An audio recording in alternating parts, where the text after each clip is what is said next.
Hello दोस्तों, welcome to Doval talk. I hope आप सभी लोग अच्छे होंगे और आप लोगों का रेलवे ग्रुप डी का एग्ज़ाम भी अच्छा गया होगा। बाकी जिन भी स्टूडेंट्स का फ़ेज़ 3 और फ़ेज़ 4 में आने वाले टाइम पर एग्ज़ाम है, मैं उम्मीद करता हूं कि उनका एग्ज़ाम भी बहुत अच्छा जाएगा।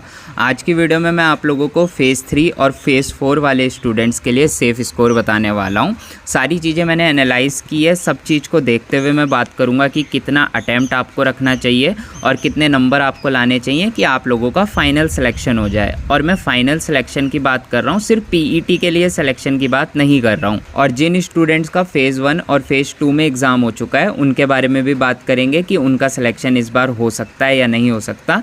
तो सभी स्टूडेंट्स के लिए आज की वीडियो बहुत इंपॉर्टेंट हो जाती है, इसलिए सभी ने वीडियो को पूरा देखना है। और वीडियो अगर आपको पसंद आए तो वीडियो को लाइक ज़रूर करना है। टेक्स्ट बुक में चल रहा है मेगा सेवर ऑफ़र, जिसके अंतर्गत टेक्स्ट बुक का पास आप लोगों को ₹1 पर डे में मिल रहा है। आप लोगों को पता है कि साल में 365 दिन होते हैं, तो 365 रुपीज़ में टेक्स्ट बुक का 1 ईयर वाला पास मिल रहा है। और इसमें भी अगर आप पास खरीदते वक्त मेरा कूपन कोड DT10 यूज़ कर दोगे तो यहाँ पर आपको 10% का ऑफ़ मिल जाएगा।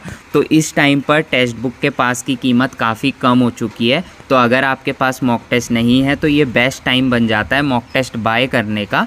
और आप लोगों के आने वाले टाइम पर बहुत सारे एग्ज़ाम होंगे। कुछ स्टूडेंट्स का तो फ़ेज़ 3 और फ़ेज़ 4 में ग्रुप डी का ही एग्ज़ाम होगा और बाकी भी एग्ज़ाम होंगे। और किसी भी एग्ज़ाम को पास करने के लिए आप लोगों को पता है आज की डेट में मॉक टेस्ट कितना ज़रूरी है। तो इसका लिंक मैं डिस्क्रिप्शन में दे रहा हूँ, आप बाय कर सकते हो। अब हम लोग बात कर लेते हैं फ़ेज़ 3 और फ़ेज़ 4 वाले स्टूडेंट्स के सेफ़ स्कोर के बारे में। लेकिन उसके लिए हम लोगों को कुछ फैक्टर्स के बारे में डिस्कस करना पड़ेगा, जैसे कि अटेंडेंस कितनी जा रही है, एग्ज़ाम का लेवल कितना आ रहा है, फ़ेज़ 1 और फ़ेज़ 2 वाले स्टूडेंट्स ने कितना अटैम्प्ट किया है, उनके रॉ मार्क्स कितने बन रहे हैं। तो सारी चीज़ें चलिए शुरू करते हैं। सबसे पहले मैं आपसे एग्ज़ाम के लेवल की बात करता हूँ। तो एग्ज़ाम का लेवल ठीक ठाक आ रहा है, इतना ज़्यादा एग्ज़ाम का लेवल ईजी नहीं है। जब एग्ज़ाम स्टार्ट हुआ था तो शुरू में 2-4 दिन एग्ज़ाम काफ़ी इजी आया, जिसमें स्टूडेंट्स ने अच्छा खासा अटैम्प्ट किया, 80-85 तक स्टूडेंट चले गए।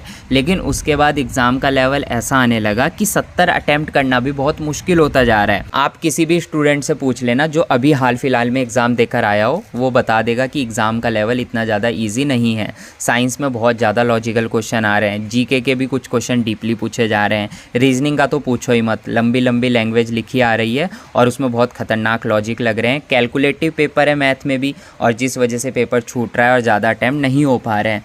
तो इस वजह से जहाँ तक मुझे स्टूडेंट्स ने बताया है, ज़्यादातर स्टूडेंट्स का जो अटैम्प्ट रह रहा है वो 70 से 75 के बीच रह रहा है। और बहुत कम स्टूडेंट ऐसे हैं जो 75 को क्रॉस कर पा रहे हैं। अब अगर अटैम्प्ट 70-75 के बीच रह रहा है तो कट ऑफ तो यार इससे कम ही जानी है ना थोड़ी। अब ऐसा तो नहीं हो सकता कि जितना अटैम्प्ट हुआ है स्टूडेंट के सारे उतने क्वेश्चन सही हों और उतने पे कट ऑफ चले जाए। तो एक फैक्टर तो ये हमें बता रहा है कि इस बार थोड़ी आपकी कट ऑफ कम रहेगी, जिस वजह से फ़ेज़ 3 और फ़ेज़ 4 वाले स्टूडेंट्स को घबराने की ज़रूरत नहीं है। दूसरी बात आ जाती है अटेंडेंस की।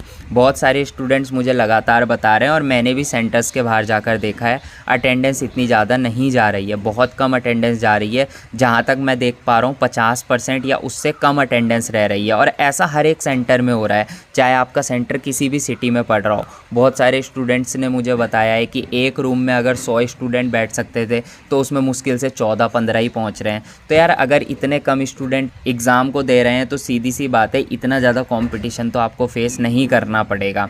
आप लोग ना घबरा जाते हो, कुछ लोग आपको डरा देते हैं कि भाई कट ऑफ हाई जाएगी, अगर आपके 80 मार्क्स नहीं आ रहे हैं तो आपका सिलेक्शन ही नहीं हो सकता। तो यार मैंने आपको पहले भी कहा है कि ऐसे लोगों से आपको दूर रहना है और जो जेन्युइन चीज़ आपको प्रोवाइड कर रहा है उसको आपने सब्सक्राइब करना है।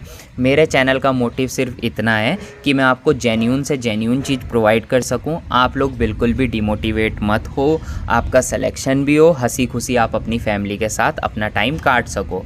इसलिए मैं आप लोगों को सारी चीज़ें बिल्कुल एनालाइज करके बताता हूँ। तो ये जितने भी फैक्टर्स मैं बता रहा हूँ ना, इसमें एक फैक्टर और इंक्लूड कर लो आप, नॉर्मलाइजेशन का।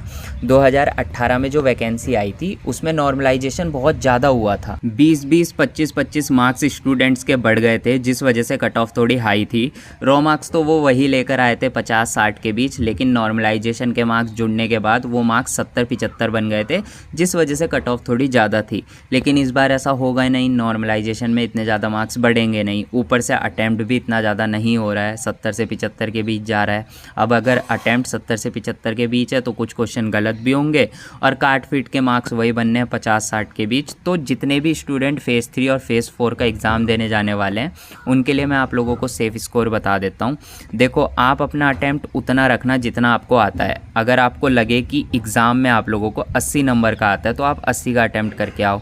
अगर आपको लगता है कि 50 का ही आता है तो आप 50 से 55 का ही अटैम्प्ट करके आओ, क्योंकि इस टाइम पर ना एक एक मार्क्स आपके लिए कीमती है। अगर आप सोचोगे यार मुझे 50 का ही आता है, 20 में तुक्के लगा देता हूँ, अब जो आपने तुक्के लगाए हैं अगर वो गलत हो गए और नेगेटिव मार्किंग में आपके 48 मार्क्स आने थे लेकिन 48 से कम हो के आप 40 पे पहुँच गए, तो यार सिलेक्शन से आप दूर ही तो जा रहे हो धीरे धीरे। लेकिन आपको सिलेक्शन से दूर नहीं जाना है, सिलेक्शन के करीब जाना है। इसलिए नेगेटिव कम से कम रखना है और कोशिश करनी है जितना आप करके आओ ना उसमें से मैक्सिमम आपका सही हो। इसलिए इतना अटैम्प्ट करना है जितना आपको आता है। फ़िलहाल के लिए जो सेफ़ अटैम्प्ट है वो रहेगा 70 से 75 के बीच। लेकिन घबराना मत, अगर आपको इतना नहीं आता है ना 70-75 का, अगर आप 50-60 भी अटैम्प्ट कर रहे हो तो कोई बात नहीं, वहाँ पे भी आपके सिलेक्शन के चांसेस हैं, क्योंकि इतना ज़्यादा अटैम्प्ट नहीं हो रहा है, इतनी ज़्यादा अटेंडेंस नहीं है। और जो आपको डरा रहा है उससे दूर रहो। और बाकी सभी स्टूडेंट्स के लिए मैं सेफ़ स्कोर बता देता हूँ कि अगर आपके 65+ मार्क्स आ रहे हैं फिर तो आपको बहुत हाई चांस है कि सिलेक्शन हो जाएगा। लेकिन अगर उससे कम भी आ रहे हैं ना तो भी चांस है कि सिलेक्शन हो जाएगा। ये चीज़ें जोन वाइज डिपेंड करेगी। किसी जोन में यार 50 नंबर पे भी सिलेक्शन होगा, किसी में 60 में भी होगा, किसी में 65 में भी होगा। लेकिन ऐसा नहीं है कि 70, 75, 80 पे सिलेक्शन हो, वो फालतू की बातें आ जाती है।